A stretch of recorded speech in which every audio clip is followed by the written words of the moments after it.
Họ chưa sẵn sàng. They're not ready for success. Họ chưa sẵn sàng cho thành công. Bye. Bye bye.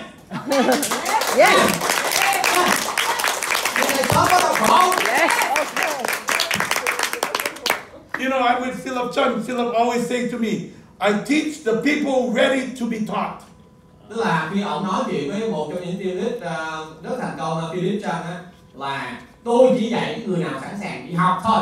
I help the people want to be helped. Tôi chỉ cứu cái người nào sẵn sàng được cứu thôi. Your job to prepare your team Nhiệm vụ của bạn là chuẩn bị đội nhóm của bạn before they come in the door. trước khi họ vô sự kiện. Your job Nhiệm vụ của bạn đó, to make sure those people know who we are.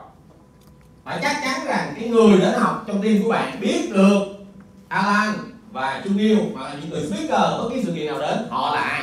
I tell you the truth, I was a little afraid to call Chung Hill to come here. Tức là nói thẳng với các bạn luôn nha, là kể cả Alan luôn á là hơi ngại khi mà mời Trung Yêu đến tới Việt Nam này. He traveled 40 hours to be with me in Colombia for 10 days. Hơn hoặc ngày trước á, là anh ta dành hơn 40 tiếng bay từ Hàn Quốc đi qua Colombia và cùng với Alan 10 ngày. He doesn't have one member in Colombia, but he comes for 10 days. Và anh ta và chú ý nha là Trung Yêu không có bất kỳ một cái thành viên nào của ảnh ở Colombia, nhưng mà anh ta vẫn đến với Alan và team Alan trong vòng 10 ngày. To help my team elites. Và để giúp các cái thành viên team lead trong cái đội nhóm To help my 4-star platinum team elites. là giúp cho cả cái thành viên là bạch kim 4 sao đó mà cao hơn team lead được. I have 31 new platinum team elites. I have about 12, but team elite I have 31 new in Latin America. Ở cái đội nhóm Latin á, là trong năm vừa qua là tạo ra có 12 thành viên bạch kim mới và có 31 team lead mới. I invite Chung Hill to help us. Và team lead nó đông hơn các phòng này luôn á. Because the Korean system is so powerful. Alan mời Trung Yêu đến với Colombia tại vì Hàn Quốc á, là một cái đất nước mà có hệ thống cực kỳ mạnh. If Vietnam have the same system, có hệ thống giống như vậy. If Vietnam was like that, you guys over 600 million. Nếu mà Việt Nam có hệ thống giống như vậy á, thì các bạn sẽ tiến thẳng tới doanh số 600 triệu đô la một năm. My Latin team would be like 3 billion. Và khi đó đội nhóm Latin của Alan có thể là 3 tỷ đô. You can imagine. Hình dung không? Bạn có hình dung được kết quả vậy không? So he go back home. Và anh ta quay về Hàn Quốc lại. With his team, I have no idea how long. Less than 10 days for sure, maybe 4 days. And Dean bring him back over here. I'm like, oh no. Và anh ta quay trở về Hàn Quốc chưa được tuần thì anh Dean với lại chị Catherine lại mang ảnh về Việt Nam. Và anh nói trời ơi, vậy hả? And not for 2 days. Not for 2 days. A long time. Không phải chỉ 2 ngày mà là nhiều hơn. Không chỉ là về đây 2 ngày và khoảng dài nữa.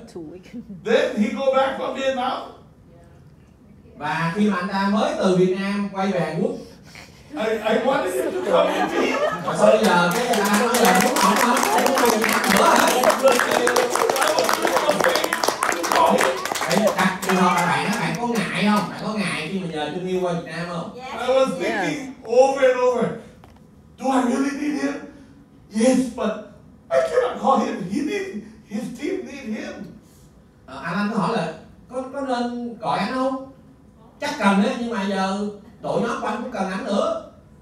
You know, I don't want to burn him out, you know. Tức là Alan không muốn đốt sạch anh Trung Yêu luôn. You know, I'm not burnable, okay? I'm not burnable. I'm fireproof, okay? But a lot of other team elite not as fireproof as me, okay? Tức là những người mà Alan là một người đầy lòng nhiệt huyết, chàng này lòng nhiệt huyết mà đôi khi không phải tất cả team lead đều chàng này lòng nhiệt huyết giống như Alan. I'm bulletproof. I'm fireproof. Alan là người giống như là chống đạn các bạn, chống đạn, chống chọi tất cả mọi thứ xung quanh, mặc áo giáp. I come off of the plane after 45 hours, and I'm like, let's go, let's go, let's Tức go. là Alan bay 45 tiếng Việt Nam nhưng mà vừa xuống là ok, go, đi, làm, ok. Right? Because I'm fireproof, I'm bulletproof, okay? Tức là ổng là chống lửa, chống đạn. But not all people live like that, okay? Không phải tất cả mọi team lead đều chống lửa, chống đạn giống như Alan. I trained Steve Wong. I don't know you know Steve Wong, but I trained him.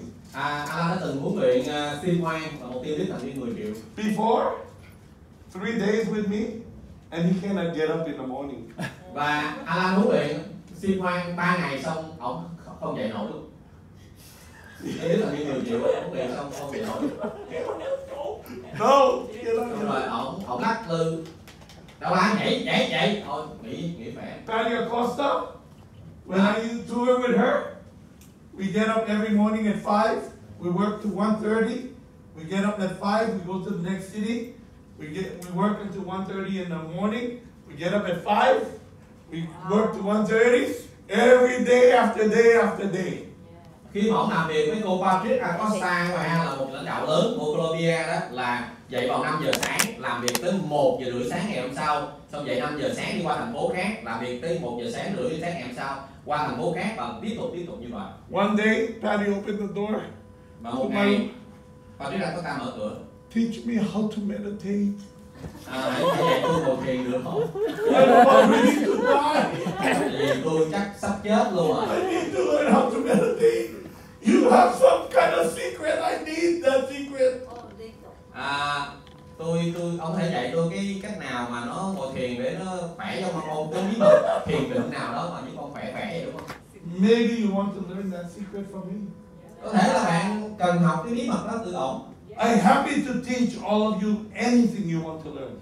Tôi luôn luôn sẵn sàng dạy bạn tất cả những gì tôi biết mà bạn muốn học.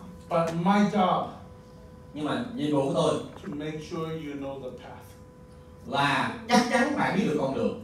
This morning, Sáng nay I'm going to train your team on the path. Tôi sẽ huấn luyện đội nhóm của bạn về con đường. So they know how to go.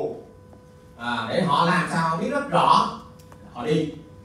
I think if you ask your team, Tôi nghĩ rằng là how you become brand representative, nếu bạn hỏi đội nhóm của bạn á, bạn trở thành đại diện thương hiệu sao vậy? I know they know 2,000 points. Họ nói chắc 2.000 điểm á. But what you need to do? Nhưng mà bạn cần làm gì? I don't know. Chắc tôi không biết rồi. Hên xui á. Really? Phải không? You brand representative, you don't know what to do? Bạn là đại diện thương hiệu mà bạn không biết gì luôn hả? Online, Chắc làm online á. offline, Lúc thì có thể làm offline. demo, Chắc là làm demo á. social media, Chắc là mạng xã hội á. sell small products, Chắc bán thịt. sell collagen, Bán collagen là ngon. subscription. Bán mấy cái người mà họ dùng thường xuyên, cái này dùng thường xuyên. They don't know. Thật ra là họ không Yes biết chính xác họ or làm no. cái gì. Yes. Đúng không? Yes. You know, I just walk into Vietnam. Và tôi đi đến Việt Nam I know what is the problem. và tôi cảm nhận được, biết được liền vấn đề nằm đâu. I can feel. Cảm nhận được liền vấn đề nằm đâu. You know, I just look at your distributor. Tức là chỉ cần nhìn thôi, nhìn nhà phân phối